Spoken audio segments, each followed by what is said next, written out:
This ain't practice. Cheers. Cheers, my boy. Hold on, let me just put this over here. Thank you, Gangly. Ah, man.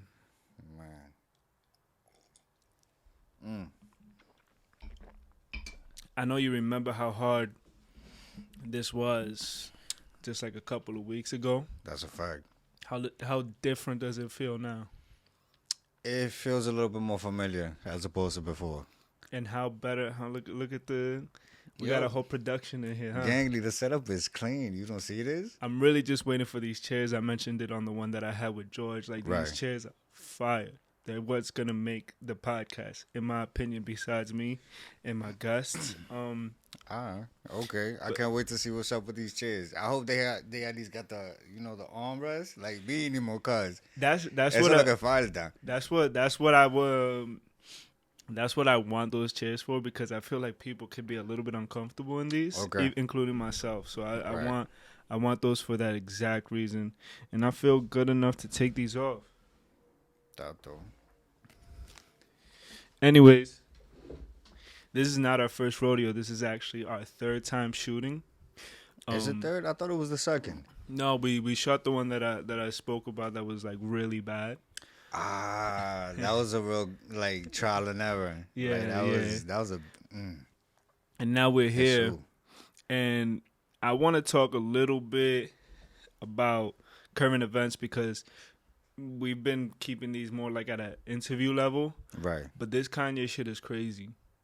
What And you talking about, Kanye? you haven't heard about the Kanye shit. Well, I ain't gonna hold you. I've been living under a bit of a rock lately. So basically, What's the same thing that always happens. Kanye was out, and everybody kind of goes crazy What and he feeds do? into him. What he do? A whole bunch of stuff from He just did regular Kanye shit. airing out God, his family Lee. to all of this stuff. Pobrecito. So the reason why I wanted to bring it up is because I had a conversation with a close friend, and it didn't turn into a debate, but into a pretty deep conversation about what bothers him about the situation and what bothers me about the situation. And what ended up bothering us are two completely things. You see, what I get really heated with this whole Kanye shit with is the amount that other people from the outside care. I personally believe that anybody that could buy my family deserves less empathy than people give them. For example, this man has been wilding out for a while, and this man has been doing the exact same shit for a while, and everybody always feeds into it. And as a person who kind of has studied up on this type of bipolar behavior, I can only imagine, like, when you're in the manic state that he's in, when he's going through these things, and everybody is giving you the attention, you are going to want to take it one step further. So all this to say, like, I feel like people are really doing themselves and Kanye disharm by really caring about Kanye when he's doing this stuff. So, with you speaking about this, it kind of reminded me of the J. Cole verse that he had. I don't remember the song, but I do remember the video. False prophets. I believe so, that he was like in like the MCA buzz, and he I was heard talking about. I heard that song like 20 times today. 20 times. Today. That's why you feeling the way that you feeling. No, he did. Nah, J. Cole said it best, because that's really what the situation is. He's, like you said, he's going manic, and the fact that we're shedding any type of light to it, he thinks that it's like, okay, it's bringing me more bread. It's bringing me more fame, or whatever it is, or whatever aspect is it that he's looking at it as. He's doing it because we're fitting, like you said, we're fitting into it. And it's trash. Because the thing is that Kanye is Kanye. Regardless of what he does, Kanye is Kanye due to what he did before in the past. My Twisted Dark Fantasy, Graduation, he's a really good artist, and a lot of people grew up with him. So it's like a lot of people are gonna pay attention to him, and it's just now he's doing this dumb shit, and everybody's just paying mind to it. But the dumb shit is one thing, but Right. again, I take it back to the fact that people are paying so much mind to it every single time that he does it is what's making him feel comfortable with taking it one step further, because the support is always there. Like, It's not more support because also people like, for example, I'm pretty sure you like I didn't see it, but you saw it, and you feel the way that you feel. But at the end of the day, that's still a view. yeah. So it's just regardless, no matter what, if you have a negative outlook at it or a positive outlook at it with the times that we're in, you're gonna have to see it to actually have an opinion towards Well, it. the view does nothing because I'm not interacting with Kanye. In other Right. words, like, this is as much light as I'll shed on the situation. Like, it's a conversation that I had with that same friend in the past where it's like, I'll talk about current events and stuff that is in pop culture Right. with you, or personal stuff with you. I'm not going to air it out to the world because, one, I'm giving that attention to somebody, and two, it's almost like seeking validation from other people. Like, right now, what we're doing right now, this conversation we're having, I'm not seeking validation from anybody. I'm not trying to be like, yo, this is my view, and kind of swaying my view and my perception for some type of popularity. Right. And I feel like that's what people are doing with it, because they jump on that bandwagon real quick, like, oh, Kanye this, Kanye that, like on some almost like, look, I have the same opinion as you, so like me, like, I don't know. It's just something that was. I mean, to really be straightforward as far as like the Kanye shit, it's just trash. Like I said earlier, he's somebody that he was my favorite artist growing up, bro. I remember like being young and going on YouTube and looking at all of the music videos that he had when the Graduation album came out. Like, Graduation is the one when the teddy bear skyrocketed off of like some shit, right? Oh my god! Oh, that's Graduation. That one Yeah. has Can't Tell Me Nothing. Good Homecoming, Morning, Homecoming. That one, yo, fire. And it's just like when that one came out, like each and every single music video to the song, there was like an animation, and the graphics was just crazy. It was sick. It was almost similar to like that Spider-Man movie, that it was like a animated movie where it had Yeah, I like didn't watch that. I know what you're talking about. but the animation was more like that, or if anything, like the Kid Cudi movie that's out on Netflix right now. That you're gonna stay on some Kid Cudi, huh? Yo, Kid Cudi is the man, gang. Come on, don't even sleep on Scott Mescudi. Don't do that. That's my big brother. Jeez, chill. What did you just say? Scott Mescudi, that's his actual government name. Yeah, that's how much of a fan I am. Don't look at I me. thought like it was that. like Scott Pilgrim or something. That's crazy, gang. Nah, He said Scott Pilgrim. We got to be honest. My man's kind of fell off, but that's a different topic. I remember that being one of the first conversations. That's smooth how you just walk past that. All right, well, I'm gonna let you rock. One of the first conversations that we had, like, in between all of us, like on the, I think it was Mr. Lissimore's class or something. Yeah. That kind of really connected us all as friends. Right. At the time, it was like Drake. I think everybody was talking Drake and Drake. Drake, J. Cole, or Kendrick. Those were the top three that was mostly spoken about when we was in high school. Yeah, I think this is around the exact same time that J. Cole had like that music video that they were literally advertising.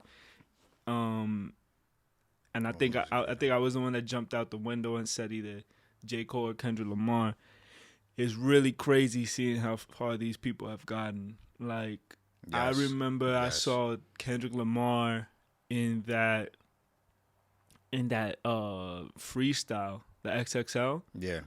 and be like, yo, this kid is something different. And I now, remember the first time that I even heard about J. Cole. It was when the song Lights Please came out, and he had that mixtape that is like him with a gray hoodie and he's holding the basketball. And once I heard that mixtape, I was like, yo, this boy is good, gang. And then the fact that Jay-Z is co-signing him, and I was just like, okay, if Jay-Z is co-signing him, he definitely got bars. And after I heard the mixtape, fire. And then after that mixtape, I believe Friday Night Lights came out. oh, Come on, Friday Night Lights, bro. oof. Crazy. That was an amazing body of work. And then we had like our friend that was on some shit. He was like, Who was on some I shit, think he Patsy? said, Wale. If you want to talk about people that fell off, yo, If you want to talk about whoa, people with bro. bad musical taste, But Wa- Wale wasn't that bad, bro. Wale was always, in my opinion, when he was hot, he was overrated, and when he fell off, I was like, yeah, this is justified. I got one for you. So you wasn't bumping to Lotus Flower Bomb, bro? Beautiful. That song was beastie. Name another 5 or name another 4. It was something where he was talking about sneakers and Yeah. that. So So look, the only reason why I really messed with Wale is because there was a time that he had a couple of songs with Meek Mills because it was around the same group with MMG with Rick Ross and all Yeah. that. And then before he did that, he made a song about basically his foot game. I think it's like Nike boots or some shit like that. I forgot the name of it because I haven't heard it. I haven't listened to Wale in a minute, bro. But I heard about that song, and then he also made a song about showing off his sneakers, and I was like, oh, my son is a sneakerhead, and you know me, I love my kicks, gang. Like that's my shit. So since he was a sneakerhead, I was like, okay, I respect him as an artist. Like that's my nigga. Like that was my mentality when I was younger. But as far as like you going through my phone, you definitely not gonna see Wale. Never. So Like, growing up, like in the Heights, what Right. type of music were you listening to, or Uh, what type of music were you hearing through the streets? so mostly on my block specifically, it was G Unit. Yeah. Because G Unit was popping around that time. Like I remember dudes outside with the do rags, with the Yankee hat to the side, and the tank top and all of that. But it was mostly like Lloyd Banks, 50 Cent. You would listen to Fabulous here and there. A lot of Jadakiss towards the night because a lot of the old heads fuck with Jadakiss. And then anything that was popping like Spanish wise, and then you would hear a little bit of techno here and there from the niggas that would go to like the discoteca and they come back home and then they'll just go crazy bumping it with the chucheros in the back of they Honda Odysseys or whatever. Yeah, that's something I feel like we've touched on before, and it was actually how maybe our upbringings have something to do with the type of music that we listen to, because I could definitely see you being surrounded and probably hanging out with like the street dudes, that having an influence on your music taste, and the reason why you listen to more of that street that street music, like well, not street music, but I more, would say like more underground mixtape rappers, cause Yeah. like that's more the type of music that I like to listen to. I like to listen to mixtapes compared to albums. So, what are your top 3 mixtape rappers? So, not mixtape rappers, but you know, like Like people that fall within under that genre, hmm Fabulous, Lloyd Banks, and to be honest, Lil Wayne killed the mixtape game. Oh yeah, but Yeah, Lil, Lil I Wayne mean, went crazy. if you talking mixtape, like Lil Wayne got But it. the thing is that Lil Wayne, he holds the crown for the mixtapes. Like Yeah. my boy, he killed it with the Sorry for the Ways, Dedications, all of them, bro, ridiculous. But it's funny because but being that you grew up like in that type of situation, and Right. that's what you were hearing around. I grew up in more of a different situation. Like I was born here, raised here till 5, moved to a different state, came back, and I was more of a homebody. Like my Shouts out to New Hampshire. yeah, exactly. Shouts out to there. Yeah. But I was more of a homebody. Like I wasn't surrounded by that type of energy growing up. And I was also like way more of introvert. Like I'm gonna say like I was more of like a herb, like growing up type of shit, right? Be like that, Then I met okay. my friend, and I blossomed into the beautiful person that I am now. And as I was blossoming Right. and getting into the girls, Okay. that's exactly around the time where Drake El Drake. came out with Very exactly. That's exactly around the time where Drake came out with like the best I ever had, and the rest is history. So something like that. Like I feel like me coming of age in my way, um, and that music being pop, and that's how I got into that side of the music. Versus you growing up Yeah. more in street, you got into that side of the music. Um, But I feel like you saying that my taste is a bit more sweet is a little bit different because I also do like Kid Cudi. Like I feel like and that's what I was gonna ask you because I'm right, like, yo, where does Kid Cudi like come fall from? into place with this. Yeah, it's just okay. So the main person that I like as far that falls under that umbrella as a mixtape rapper would be Fabulous. And the reason why I like Fabulous a lot is because he has like a lot of swag talk. So like he talks about like swag, getting bread, and doing like living a good life and experiencing like the finer things. Kid Cudi kind of does that, but in like a way that it gives you hope that yo, it's alright. You do whatever it is that you gotta go through. You're going through whatever it is that you gotta go through right now, but things it's gonna get better. You're gonna be doing this, that, and the third, and like that's where that transition comes into play. Like I like the artistry because one, he's a fly person. Like my, I consider my dude to be a fly guy, and then When you say that, you're talking about like Fabulous or Kid Cudi? K Cudi. So Fab, come on, Fab is a swag champ. Yeah. Let's just put that out there, and don't you dare look at me like that. But and then But not to cut you off, what's but up? I look at Kid Cudi from maybe a side that you've also looked at him, but maybe Kid Cudi is more like the emotional side of people like that. Of the That swag y'all talk, don't that yeah. y'all don't realize because Man on the Moon is a depressive ass album. Like Man on the Moon, It has its moments. It like has its going from listening to people like Fabulous and Jadakiss down to Man on the Moon, like one, I feel like Kanye West, especially at that time, is the perfect like medium between both of them, which is just to bring it back to him, but to not stay on that.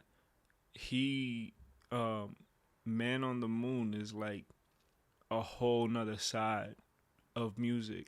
right. How did you get introduced to that? Like, how did you stumble on that? So the way that I stumbled onto anything Kid Cudi, it was actually back when I was younger. I believe I got out of school, and it was back when BET had the 106 in Park, and Day and Night came out, like the music video for it, and I was bumping to it, like, oh okay. And this is around the time that I like fake started smoking or whatever. So I would listen to that, and then I think I was smacked at that time. And then I was looking at it and I was like, yo, this shit trippy. And then the music was dope. So then that's around the time when we had a desktop in my crib.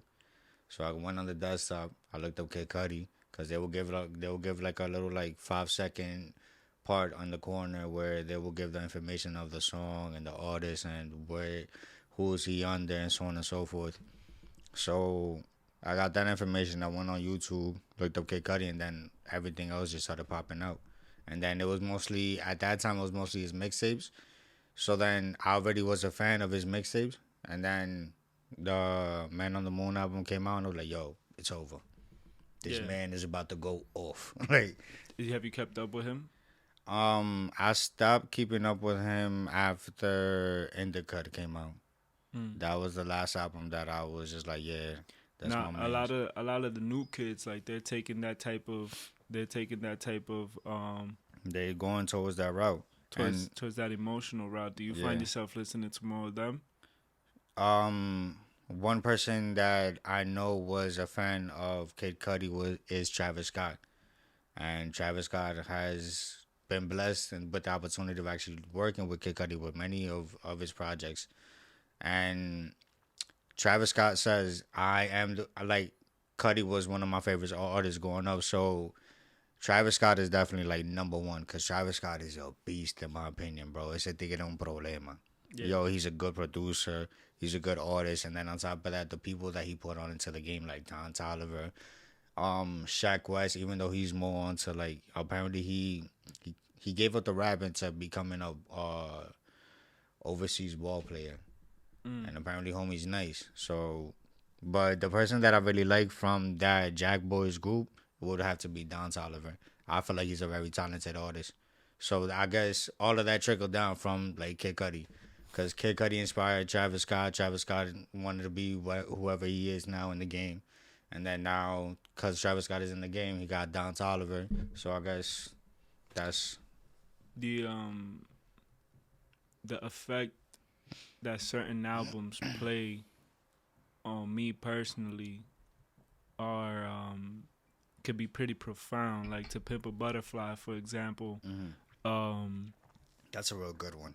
there's parts in that album that I could listen to at any point, Right. and I'm getting goosebumps and I'm getting emotional.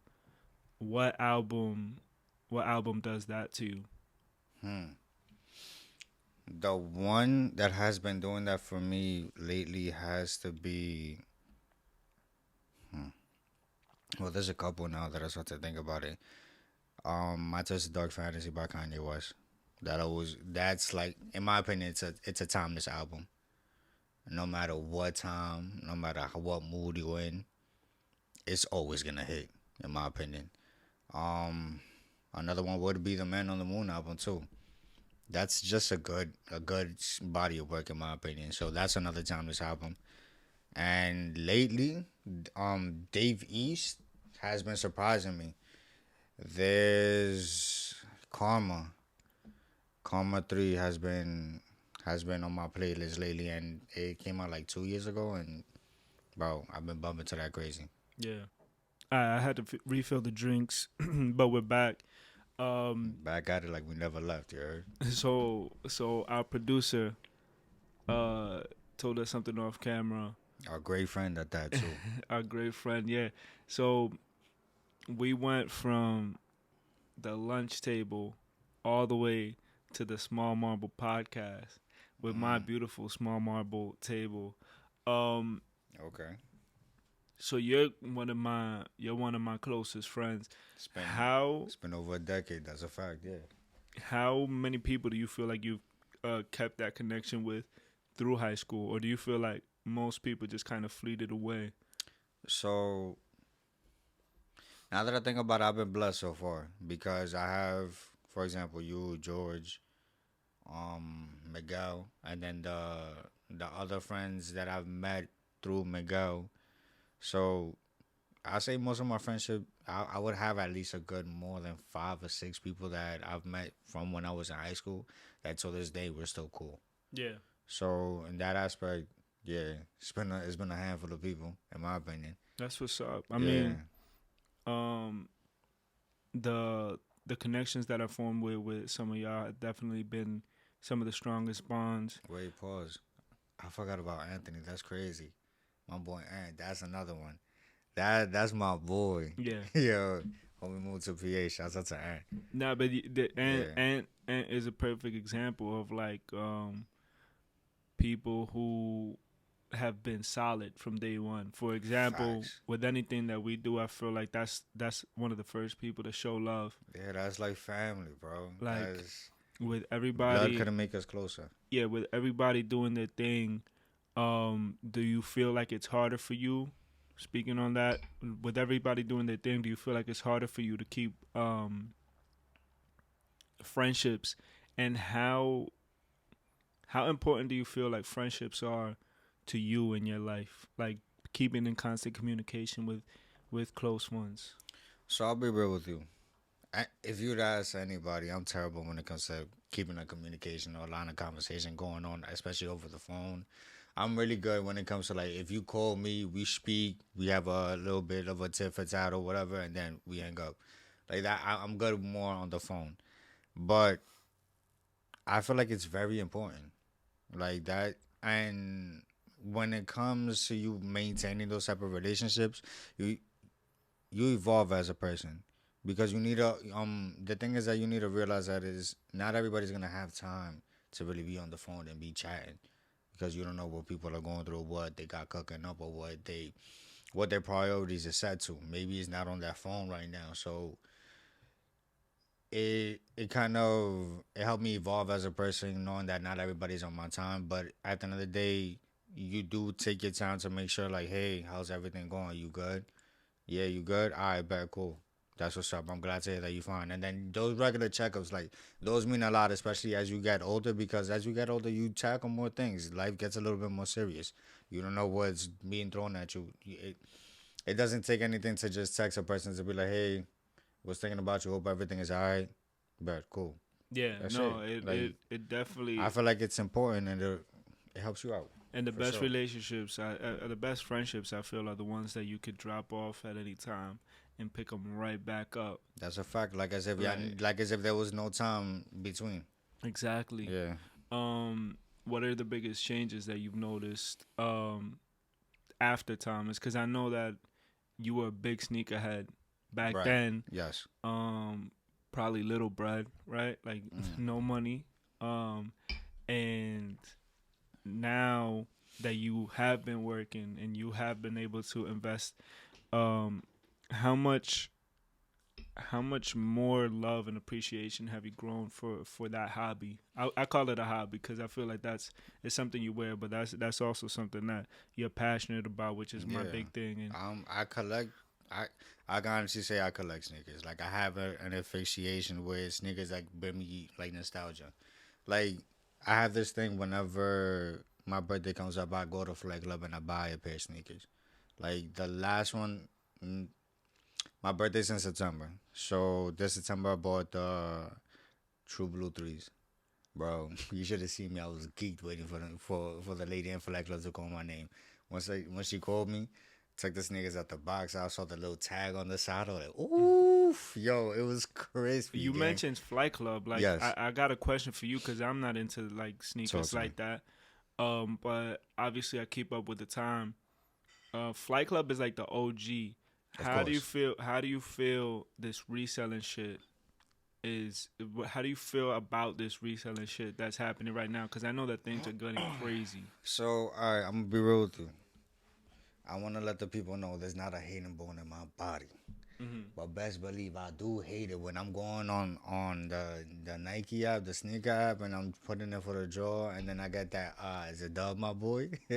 Yo, it be getting me tight because I know these people. They have like whatever means that they use is definitely not fair for the regular consumer, which is which I'm kind of hype off of Nike because they put out this thing that they're not letting people buy big purchases for reselling purposes. So they're like cracking down on it, which is a good step. But it's just there's still like certain things that I'm a bit worried about. Like as far as like what if, let's say, I'm not saying this is what people do, but there is a possibility that like people have bots and then they buy a sneaker like one at a time. Would whatever system Nike have in the play, would it like catch all of those sneakers going into that address, or would it let it bypass because the person is purchasing it one at a time? So it's like that's the certain things that I'm kind of like worried about, but I'm hyped at the fact that they're cracking down on it because it's becoming real difficult. Yeah.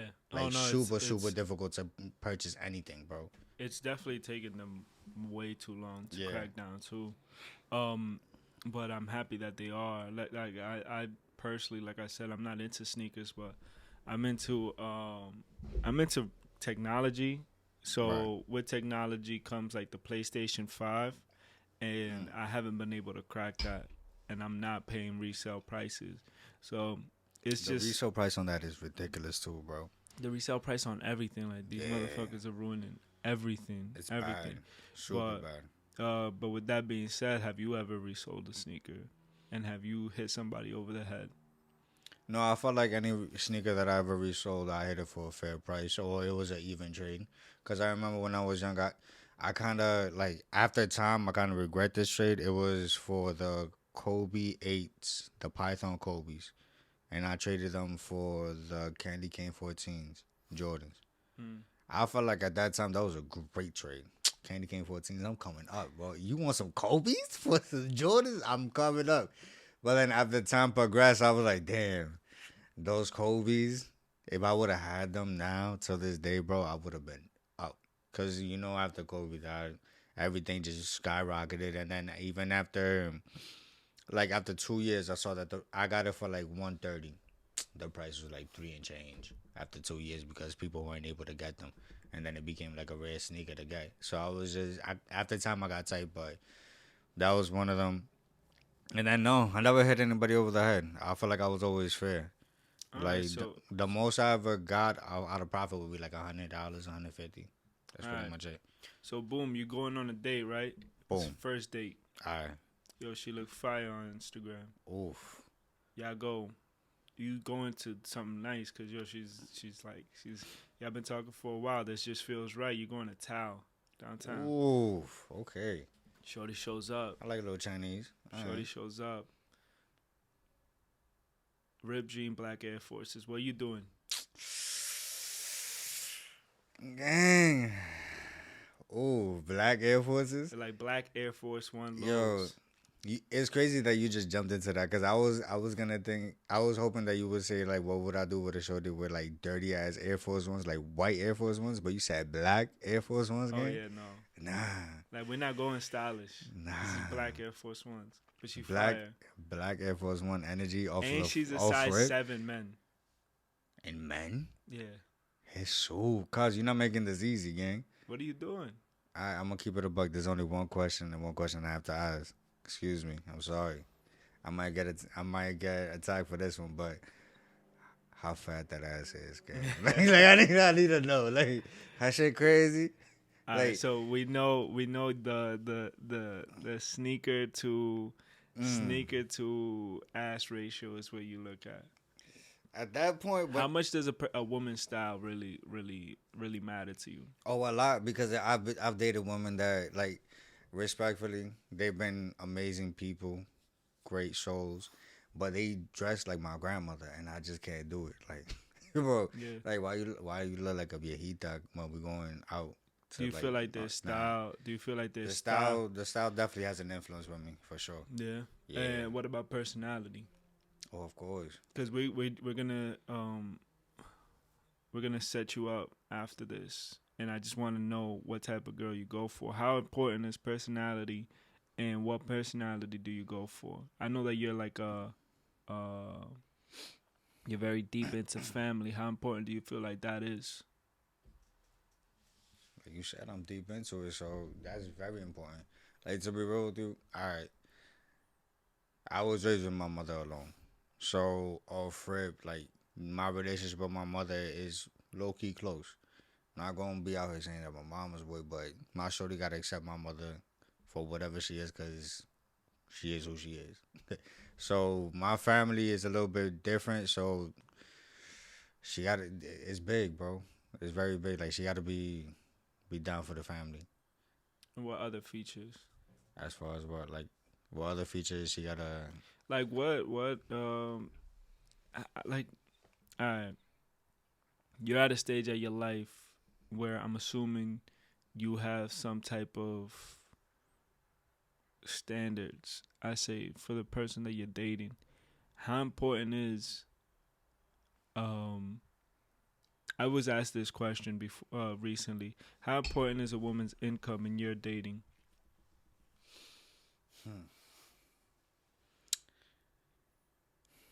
So I'm very big on this type of mentality. I'm the type of dude that I got us as long as you got you. As long as you got you, like as far as like your self care, whatever it is that you gotta pay off or whatever like life throws at you, you tackle it on yourself.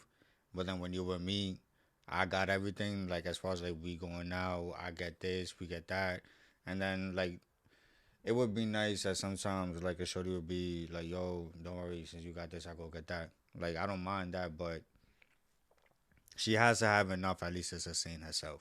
Because at the end of the day, I feel like anybody that is willing to be in a partnership, they need to know that their partner could be independent if need be.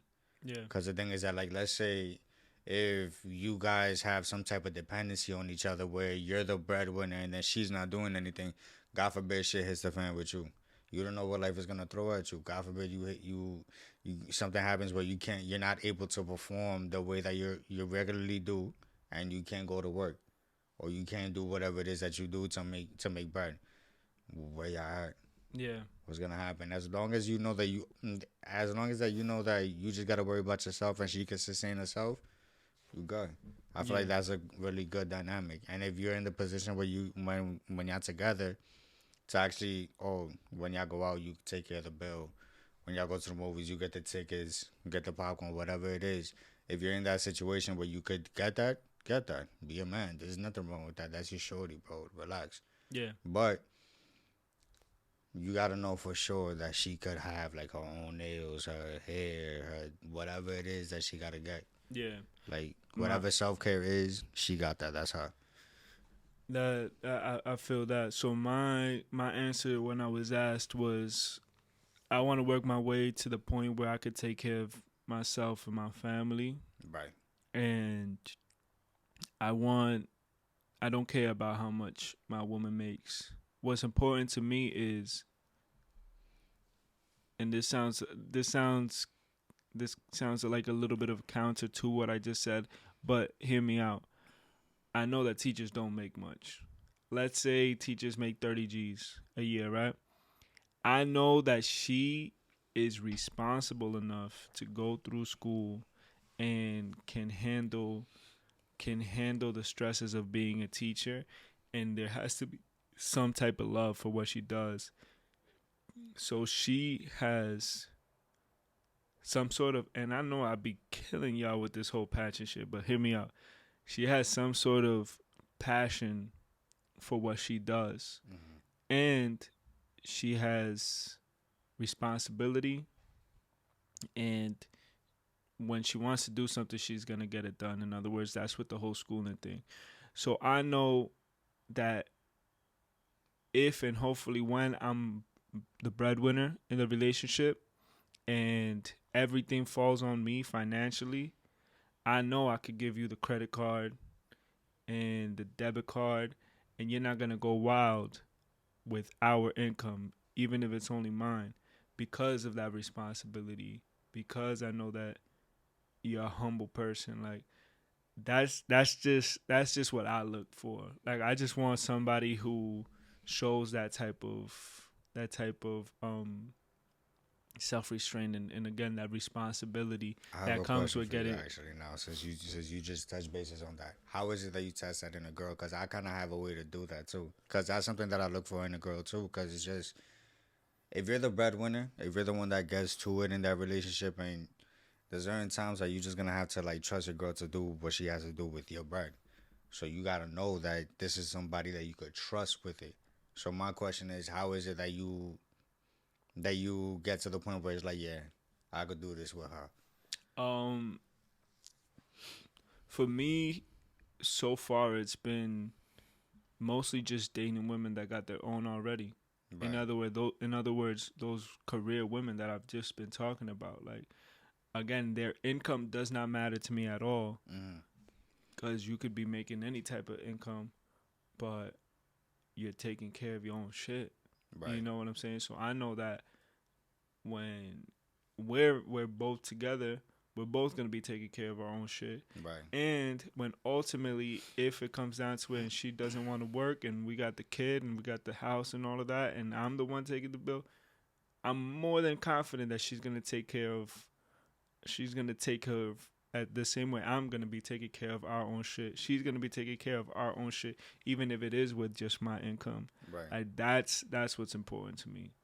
Like just making sure I'm not out here going reckless, and that's why I can't fuck with these like I can't fuck with these like bottle girls, or like these girls that live that fast life, or girls that want to go crazy, like because one, that's it, I passed that age.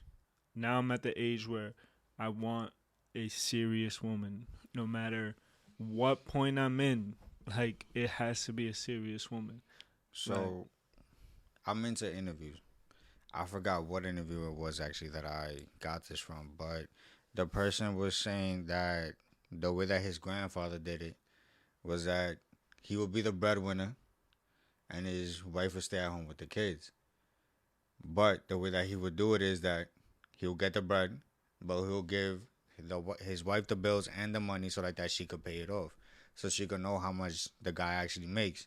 So then that way, once she appreciates whatever extra you do for her, she be like, "Yo, this dude went out to go do this, and he only has this. How he did this? Oh, there's a bit more of an appreciation when you guys have like that line of communication or that line of like trust where everything is open in a relationship. So off of that, what I usually do when it comes to a girl that I'm messing with, to see if I'm able to even be on that type of level with her. So I have a wallet. I know how much is in my wallet. I know what cards is in my wallet. I know everything that's in my wallet. This is gonna go crazy. What are you about to say? So let's say if Shorty wanna go to the store, and like I'll set it up where I won't be able to get out the car and get whatever she wanna get. I take out the wallet, give it to her.